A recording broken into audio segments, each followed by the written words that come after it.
I am Andrew Stirrath. നമസ്കാരം. Ezekiel 37 അസ്ഥികളുടെ താഴ്വര.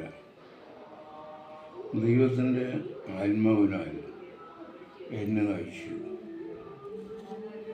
അസ്ഥികൾ നിറഞ്ഞ ഒരു താഴ്വരയിലേക്ക് എന്നെ കൊണ്ടുവന്ന് നിർത്തി.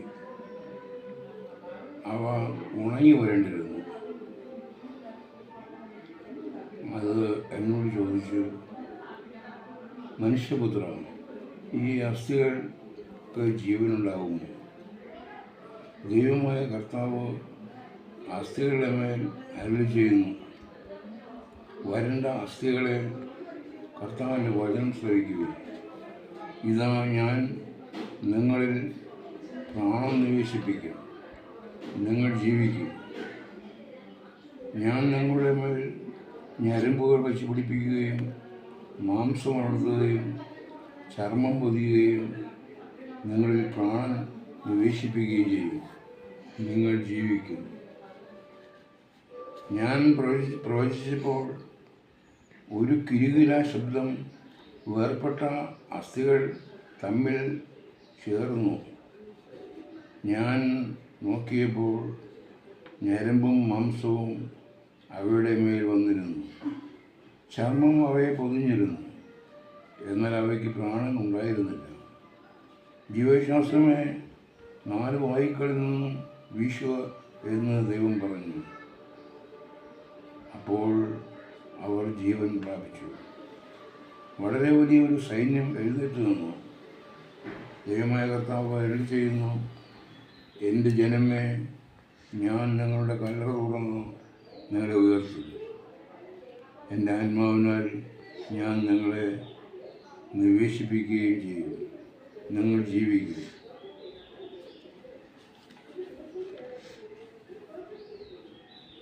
യേശു മരിച്ചവരോട് പോലും സുവിശേഷം പ്രസംഗിക്കുന്നു. 3 പത്രോസ് 19-20. ആത്മാവോട് കൂടെ ചെന്ന് അവൻ ബന്ധിതരുടെ ആത്മാക്കളോട് സുവിശേഷം പ്രസംഗിക്കുന്നു. 4 പത്രോസ് 7-8. ആത്മാവിനാൽ ദൈവത്തെ പോലെ ജീവിക്കുന്നതിന് വേണ്ടിയാണ് മരിച്ചവരോട് പോലും സുവിശേഷം പ്രസംഗിക്കപ്പെട്ടത്. വീണ്ടും പത്രോസ് പറയുന്നു, ഭൂമിയുടെ മൂലപദാർത്ഥങ്ങൾ വെന്തുരുകും, ഭൂമി കത്തി നശിക്കും, ഭൂമിയുടെ അഗ്നികുണ്ഡമായി തീരും, ആകാശം കത്തിയെരിയും, ഒരു ജീവിയും ഈ ഭൂമിയിൽ ഉണ്ടായിരിക്കുകയില്ല. എന്നാൽ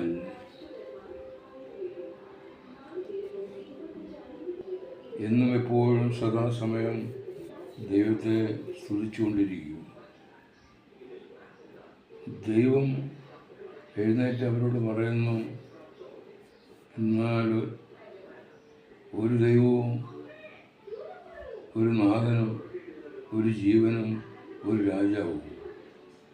എന്നാൽ പുത്രനായ മിശിഹ ഇപ്രകാരം അരുളി ചെയ്യുന്നു,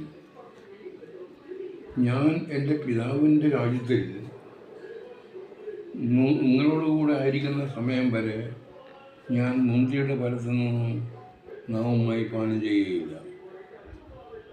എല്ലാവരും തിന്നുകയും കുടിക്കുകയും ചെയ്യുന്നു. കർത്താവെ, ഞങ്ങൾ എന്താണ് കാത്തിരിക്കേണ്ടത്? ഞാൻ മധ്യാകാശത്തിൽ വാനമേഖലകളിൽ ഉടാനുകൂടി മലാകൊണ്ട് അകമ്പടിലൂടി ഞാൻ വരുമ്പോൾ പരിശുദ്ധന്യാസമറിയവും ഔസപിതാവും കൂടെ ഉണ്ടാകും. സ്വർഗത്തിൽ നിന്ന് മാലാഖമാർ ഇറങ്ങി വന്ന് തങ്ങളുടെ വലകളിൽ ദൈവത്താൽ തിരഞ്ഞെടുക്കപ്പെട്ടവരെ കയറ്റുകയും സ്വർഗത്തിലേക്ക് ഉയർത്തുകയും ചെയ്യും. അപ്പോൾ നിങ്ങളുടെ ശിരസ് ഉയർത്തി മേൽപോട്ട് നോക്കുകയും ഉന്നതത്തിലേക്ക് നോക്കുകയും നിങ്ങളുടെ ധാരണം അടുത്തിരിക്കുന്നു, നിങ്ങളുടെ വിമോചനം ആസന്നമായിരിക്കുന്നു, ദൈവരാജ്യം സമീപിച്ചിരിക്കുന്നു അറിഞ്ഞുകൊള്ളുകയും. സുഖലോലുപത, മദ്യാസക്തി, ജീവിത വ്യഗ്രത എന്നിവയാൽ നിങ്ങളുടെ മനസ്സ് ദുർബലമാകുകയും ആ ദിവസം പെട്ടെന്ന് ഒരു കെണി പോലെ നിങ്ങളുടെ മേൽ വന്നു വീഴുകയും ചെയ്യാതിരിക്കാൻ ശ്രദ്ധിച്ചുകൊള്ളുവേൻ. ഭൂമുഖത്ത് ജീവിക്കുന്ന എല്ലാവരുടെ മേലും അത് വന്ന് പതിക്കുന്നു. നിങ്ങൾ സർവ്വവ്യാധികളിൽ നിന്നും രക്ഷപ്പെട്ട് മനുഷ്യപുത്രന്റെ മുമ്പിൽ ആചാരം വേണ്ട കരുത്ത് ലഭിക്കാൻ സദാ പ്രാർത്ഥിച്ചുകൊണ്ട് ജാഗരൂകരായിരിക്കുവേൻ. ഞാൻ നിങ്ങൾക്ക് മുന്നറിയിപ്പും താക്കീത് നൽകുമ്പോൾ നിങ്ങൾ ശ്രദ്ധിക്കുവേൻ. ദേശത്ത് പോയ രാജാവ് തിരിച്ചു വരുമ്പോൾ തൻ്റെ സേവകന്മാരെ ഏൽപ്പിച്ച ജോലിയെല്ലാം കൃത്യമായി ചെയ്യുന്നുവെങ്കിൽ, ഞാൻ നിങ്ങളെ ഏൽപ്പിച്ച ജോലിയെല്ലാം നിങ്ങൾ കൃത്യമായി ചെയ്യുന്നുവെങ്കിൽ, നിങ്ങൾക്ക് ഭൗമികമായ അവകാശങ്ങളും ശ്രേഷ്ഠമായ വരങ്ങളും നൽകപ്പെടും. നിങ്ങൾ വിശദീകരിച്ച് പൗത്രീകരിച്ച് ശുദ്ധീകരിച്ച് പിതാവിനെയും പുത്രനെയും പരിശുദ്ധാത്മാവിനെയും എന്നാളും സ്തുതിച്ചുകൊണ്ടിരിക്കും. അപ്പോൾ ഞാൻ നിങ്ങളെ എൻ്റെ സിംഹാസനത്തിൻ്റെ അരികെ ഇരുത്തി ആദരിക്കും. ഒരു ആത്മാവും നഷ്ടപ്പെട്ട് പോകരുതെന്നാണ് കർത്താവ് ആഗ്രഹിക്കുന്നത്.